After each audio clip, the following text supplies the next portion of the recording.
नमस्कार दोस्तों, घरेलू टोटके चैनल में आपका स्वागत है। दोस्तों, वैशाख मास के शुक्ल पक्ष की एकादशी तिथि को मोहिनी एकादशी का व्रत किया जाएगा। मान्यता है कि इस दिन श्री हरि विष्णु जी ने समुद्र मंथन के दौरान निकले अमृत को राक्षसों से बचाने के लिए मोहिनी का रूप धारण किए थे। इसलिए इस दिन भगवान श्री हरि विष्णु जी के मोहिनी स्वरूप की पूजा की जाती है। दोस्तों, एकादशी तिथि सबसे श्रेष्ठ और पुण्य मानी जाती है। सभी व्रतों में एकादशी का व्रत सबसे महत्वपूर्ण होती है और यह एकादशी का व्रत भगवान श्री हरि विष्णु जी और माता लक्ष्मी जी को समर्पित होती है। दोस्तों, मान्यता है कि मोहिनी एकादशी का जो भी व्यक्ति व्रत रखते हैं उस व्यक्ति का सभी पापों का अंत तुरंत ही हो जाता है और उस व्यक्ति की सभी मनोकामना भगवान श्री हरि विष्णु जी अवश्य ही पूर्ण कर देते हैं और दोस्तों वह व्यक्ति का मोक्ष को प्राप्ति हो जाती है।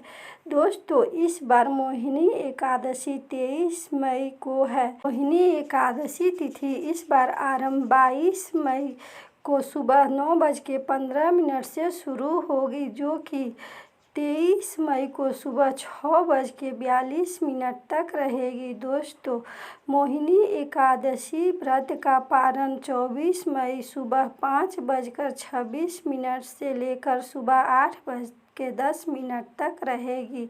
दोस्तों, यदि आप मोहिनी एकादशी का व्रत कर रहे हैं तो आप दशमी तिथि के दिन सात्विक भोजन करें और फिर एकादशी तिथि के दिन आप सुबह जल्दी उठकर स्नान आदि से निवृत्त होकर भगवान श्री हरि विष्णु जी के समक्ष आप इस व्रत का संकल्प अपने मन में ले लें और फिर दोस्तों आप इसके बाद भगवान नारायण जी का विधि विधान से पूजन करें। दोस्तों, इस दिन आप संकल्प लेने के बाद सबसे पहले एक चौकी लगा दें और उस पर भगवान श्री हरि विष्णु जी की मोहिनी स्वरूप की प्रतिमा और माता लक्ष्मी जी की प्रतिमा स्थापित कर दें। उसके बाद आप इस दिन गणेश भगवान की भी प्रतिमा स्थापित करें और सबसे पहले इस दिन आप भगवान गणेश जी की विधि विधान से पूजा अर्चना करें और उसके बाद आप भगवान श्री हरि विष्णु जी की पूजा करें। और दोस्तों, आप इस दिन भगवान श्री हरि विष्णु जी को पीले चंदन का तिलक लगावें और पीले अक्षत उनके सामने चढ़ावें और फिर पंचामृत और पीले पुष्प अर्पित करें। उसके बाद आप धूप नैवेद्य और फल का भोग लगावें और दोस्तों भोग लगाने में आप श्री हरि विष्णु जी के प्लेट में एक तुलसी का पत्ता अवश्य डालें, क्योंकि दोस्तों भगवान श्री हरि विष्णु जी का भोग बिना तुलसी पत्ते के अधूरी मानी जाती है। इसलिए आप इस दिन भगवान को भोग लगाने में एक तुलसी का पत्र उनके भोग में अवश्य डालें। और दोस्तों, एकादशी तिथि के दिन आप तुलसी का पत्र ना तोड़ें, एक दिन पहले ही तोड़ कर रखे हैं उसी को आप भोग में डाल दें, या फिर आप पहले से रखे हैं तुलसी का पत्र उसे जल से धोकर आप भोग में लगा सकते हैं। क्योंकि दोस्तों एकादशी तिथि के दिन किसी भी पेड़ पौधे की टहनियाँ फूल पत्ते तोड़ने से भगवान श्री हरि विष्णु जी क्रोधित हो जाते हैं। इसलिए दोस्तों एकादशी तिथि के दिन आप किसी भी पेड़ पौधे की फूल पत्ते या टहनियाँ ना तोड़ें। यदि आप एकादशी का व्रत कर रहे हैं तो एक दिन पहले ही आप फूल और पत्ते तोड़कर रख लें और दोस्तों उसके बाद आप विष्णु जी के सहस्त्र नाम का पाठ करें और इस दिन भगवान श्री हरि विष्णु जी के महामंत्र ओम नमो भगवते वासुदेवाय नमः मंत्र का 108 बार जप करें। और दोस्तों, जप करने के बाद आप इस दिन मोहिनी एकादशी व्रत का कथा अवश्य पढ़ें, क्योंकि दोस्तों बिना कथा के व्रत अधूरी मानी जाती है। दोस्तों, कथा के अनुसार जब समुद्र मंथन हो रहा था तो मंथन के दौरान समुद्र से भरा अमृत कलश निकला था। इस कलश को लेकर देवताओं और असुरों के बीच झगड़ा होने लगा कि कौन पहले अमृत पिएगा। दोनों के बीच युद्ध की स्थिति आ गई थी। तभी भगवान श्री हरि विष्णु जी मोहिनी नामक सुंदर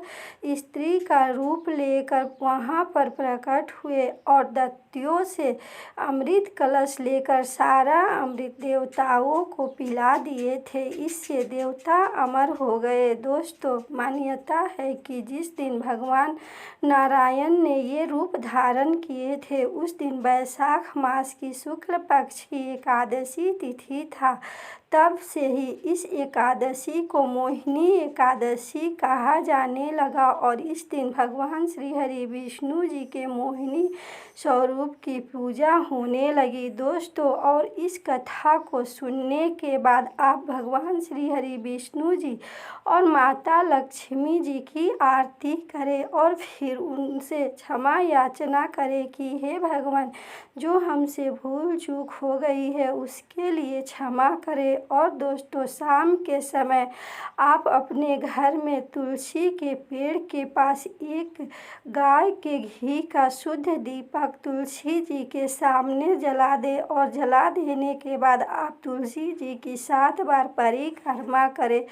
तुलसी जी की परिक्रमा करते समय आप अपने मन ही मन भगवान श्री हरि विष्णु जी की महामंत्र ओम नमो भगवते वासुदेवाय नमः का मंत्र जाप करते रहे। जब आपकी परिक्रमा 7 बार पूरी हो जाए तो आप तुलसी जी के समक्ष दीपक जला के आप उन्हें प्रणाम करें और माता लक्ष्मी और श्री हरि विष्णु जी से प्रार्थना करें कि हे भगवान, हमारे घर से जितनी भी नकारात्मक ऊर्जा है उसे दूर करें, हमारे घर की दुख दरिद्रता को दूर करें और हमारे घर में सुख शांति व समृद्धि का निवास कराएं। और दोस्तों, उसके बाद आप इस दिन भर इस व्रत का पालन करते हुए रात्रि जागरण करें और इस दिन गीता का पाठ करें। यह आपके लिए बहुत ही शुभ होगा। और दोस्तों, अगले दिन यानी द्वादशी तिथि के दिन आप इस व्रत का